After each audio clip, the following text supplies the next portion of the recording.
Christmas was never just a celebration, it was a statement of power. Empires used faith to rule hearts long after armies had conquered lands. To understand Christmas is to uncover the hidden language of empire. Across centuries of conquest and collapse, there was one season when even the mightiest empires paused not to surrender power, but to display it. When winter tightened its grip on the world, palaces were illuminated, churches echoed with solemn hymns, and rulers carefully staged a message meant for subjects and rivals alike. This was Christmas, not merely a holy day, but a mirror of imperial ambition. This story isn't about simple celebration. It is about why emperors cared, why crowns, courts, and councils invested so much meaning, gold, and symbolism into a single winter festival. Because Christmas, in the hands of empire, became more than faith. It became a language of power. From marble halls to frozen frontiers, Christmas offered empires a rare opportunity to unite fractured populations, to sanctify authority, and to remind the world that rule was not only enforced by armies but blessed by tradition. The people saw generosity, ritual, and order. Behind it stood calculation, strategy, and legacy. Some empires used Christmas to claim divine approval. Others reshaped it to reflect discipline, hierarchy, and loyalty. Feasts were not only acts of charity, they were demonstrations of wealth. Ceremonies were not only spiritual, they were political theater. Every candle lit, every proclamation made, carried a deeper message. This empire endures. Yet Christmas also revealed something fragile. Empires that appeared unshakable still relied on belief in continuity, in sacred time and shared meaning. When faith weakened, traditions shifted. When authority cracked, rituals lost their certainty. And when empires fell, their Christmas customs did not vanish. They adapted, survived, and traveled forward through history. This is why this story matters. Because the Christmas celebrated today, its symbols, rhythms, and traditions did not emerge by chance. They were shaped by centuries of imperial rule, religious power, and cultural negotiation. To understand how empires celebrated Christmas is to understand how power speaks softly, how faith can be guided, and how traditions can outlive even the strongest thrones. What you are about to hear is not a tale of nostalgia. It is an exploration of how belief and authorities intertwined, how empires used Christmas to project strength, create unity, and leave echoes that still surround the modern world. Stay with this story until the end, because the final truth is this. When empires celebrated Christmas, they were not only honoring the past, they were shaping the future. Winter arrived like a curtain falling across the ancient world, and with it came a moment every empire understood. Snow quieted the roads, harvests were finished, campaigns paused. This was the season when rulers did something armies alone could never achieve. They gathered loyalty through spectacle. Christmas became the stage. In vast capitals and distant provincial towns, the same message unfolded in different forms. Palaces glowed, while common homes struggled against the cold. Doors that were usually closed opened for ritual, ceremony, and controlled generosity. Bread was distributed, coins exchanged hands, and proclamations spoke of mercy and unity. To the people, it felt like care. To power, it was strategy. The empire understood something simple yet profound. Authority must be seen to be believed. On Christmas, power did not march. It imbibed. Emperors and kings appeared not as conquerors but as guardians of sacred time. The celebration was carefully shaped so that loyalty felt voluntary, even gravel. Faith softened the edge of rule. Churches filled with light, not only to honor belief, but to frame authority within holiness. Leaders aligned themselves with sacred narratives, standing near altars, commissioning prayers for stability and order. The message was subtle but unmistakable. Rule was not accidental. It was sanctioned. It was inevitable. Feasts were organized on a scale meant to impress memory itself. Long tables symbolized abundance. Music echoed through halls to drown out hunger, rebellion, and doubt. Even those excluded from the palace felt the reach of the event.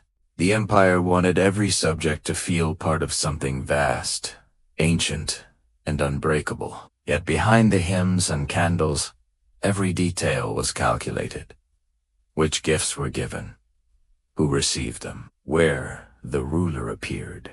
Even silence carried meaning. Christmas became a demonstration that the empire controlled not only land and law, but time and tradition. It claimed the power to define when joy occurred and who delivered it. In border regions, celebrations were used to remind distant populations of central authority. Symbols traveled farther than soldiers.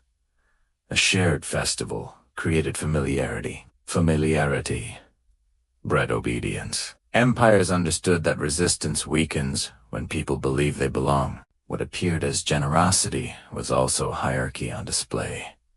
The ruler gave, the people received. Gratitude reinforced position. Every smile carried an unspoken lesson.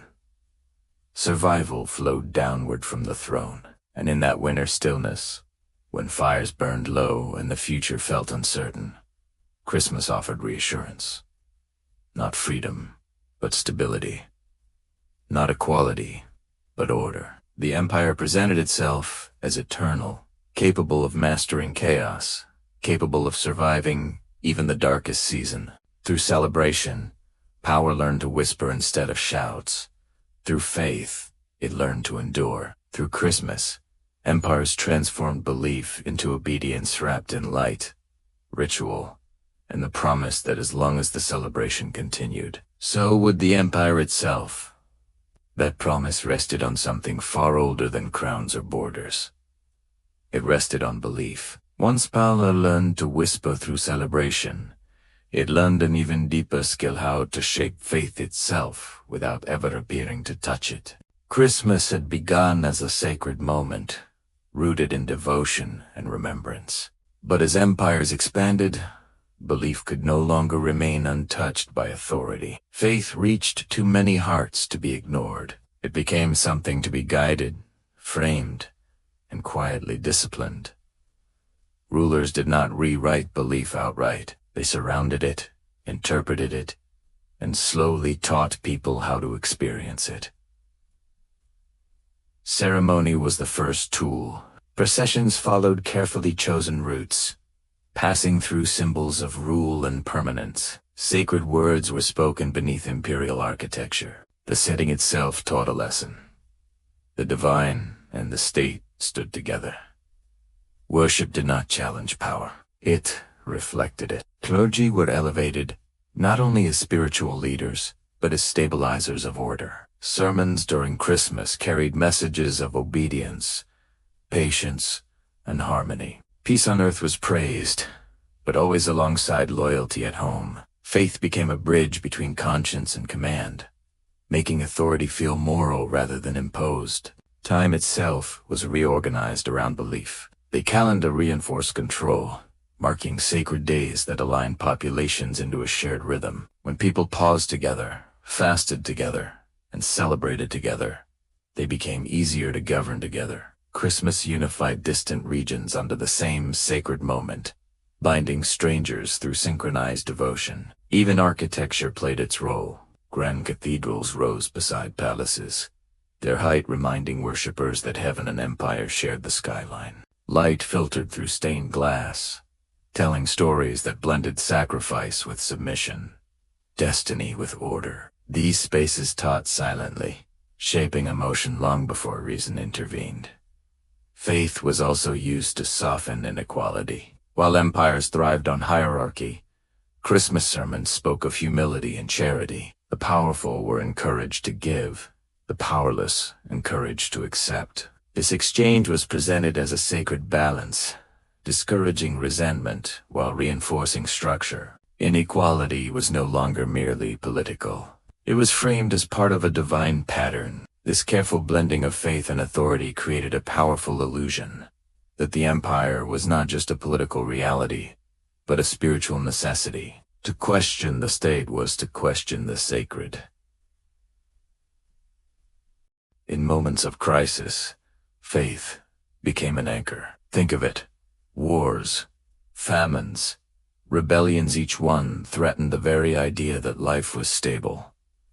But then came Christmas. It offered a kind of reassurance, a powerful message that suffering had meaning, that endurance was a virtue, and that even in chaos, authority was part of some greater, divine plan. Empires of the past didn't need to silence doubt, because faith absorbed it. Yet, belief was never something that could be entirely controlled from the top down. It had its own life. It breathed, it adapted, and sometimes it even resisted. You'd see local customs blending with grand imperial rituals, creating new traditions that felt ancient even when they were freshly shaped. Empires actually allowed this flexibility. They seem to understand that faith survives best when it feels personal to you and me. Complete uniformity wasn't as important as alignment. By shaping how people understood Christmas, empires shaped how people understood themselves. You weren't just a subject being ruled. You were being guided into a shared moral universe. In this world, obedience felt righteous. Stability felt holy. And tradition felt absolutely eternal. And so, faith became something more than just belief. It became infrastructure.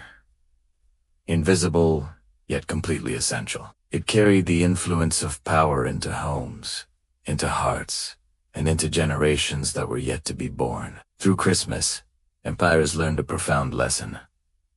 The strongest authority isn't enforced by fear. It's carried willingly, through shared meaning, through sacred rhythms, and through the quiet conviction that the very idea of order is divinely favored. That quiet conviction didn't just vanish when the banners were lowered or when thrones stood empty. Power faded, borders shifted, and empires that once commanded entire continents dissolved into memory.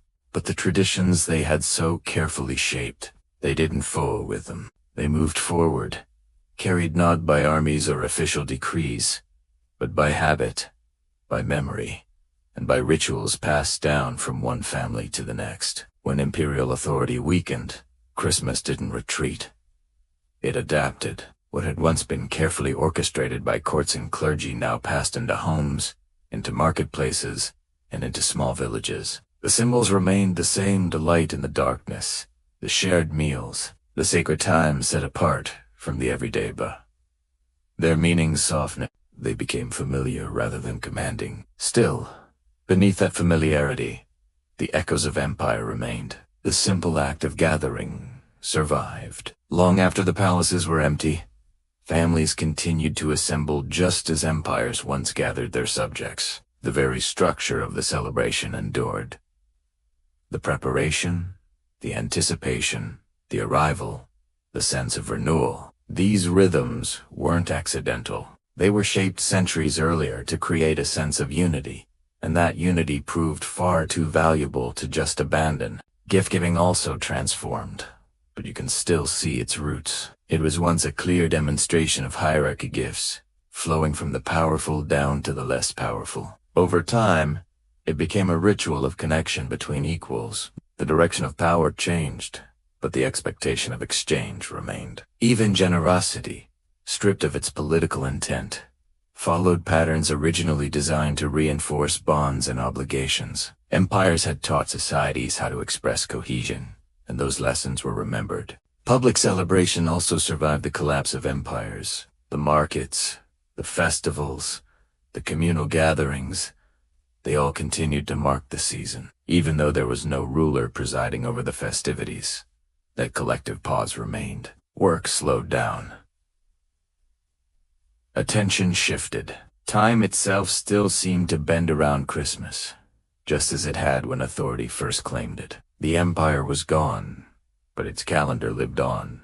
Faith, too, continued on its journey. Freed from direct control, belief became more personal, yet it retained the structure that empires had given it. Ceremonies and services remained recognizable across regions that no longer shared a common ruler. This shared familiarity created a kind of cultural continuity where political unity had failed. In the end, tradition outlasted governance. Even modern states, the distant heirs of these empires, have inherited these patterns. Think about our national holidays, our public addresses from leaders, our seasonal charity drives. They all echo the older strategies that were once used to foster loyalty and stability. The language has changed, but the framework has endured. Power, even today, still understands the value of shared moments, inherited rituals, and symbolic generosity. In places where empires had fractured societies,